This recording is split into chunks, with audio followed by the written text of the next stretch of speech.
बड़ी खबर आई इजराइल के प्रधानमंत्री बेंजामिन नेतन्याहू की चेतावनी से जुड़ी।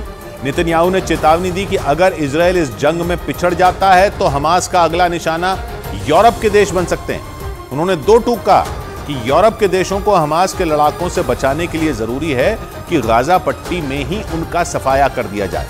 इसके साथ ही नेतन्याहू ने दावा किया कि उनकी सेना जल्द ही गाजा पट्टी में अपने मकसद को पूरा करेगी, जिसका मतलब है कि इजराइल हमास के लड़ाकों के खात्मे तक इस जंग को जारी रखेगा, क्योंकि नेतन्याहू का मानना है कि आने वाले वक्त में यूरोप को भी बड़े खतरे का सामना करना पड़ सकता है। उनका इशारा साफ तौर पर हमास और उसका साथ दे रहे दूसरे चरमपंथी संगठनों और देशों की तरफ था, जो 7 अक्टूबर के बाद से ही लगातार हमास का समर्थन कर रहे हैं। बेंजामिन नेतन्याहू ने पश्चिमी देशों को चेताया कि अगर हमास और उसके मददगारों को अभी नहीं रोका गया तो वो यूरोप के देशों के लिए भी बड़ा खतरा बन सकते हैं। यानी नेतन्याहू के मुताबिक हमास और उसके जैसी सोच रखने वाले चरमपंथी संगठन आने वाले वक्त में यूरोप के किसी भी देश को निशाना बना सकते हैं। यरूशलेम में दुनिया के कई देशों के राजदूतों के साथ मुलाकात करने के दौरान इजराइल के प्रधानमंत्री ने ये चिंता जताई। उन्होंने दो टूक कहा कि गाजा में उनकी सेना हमास के खिलाफ जंग लड़ रही है और वहां जीत का कोई विकल्प नहीं है,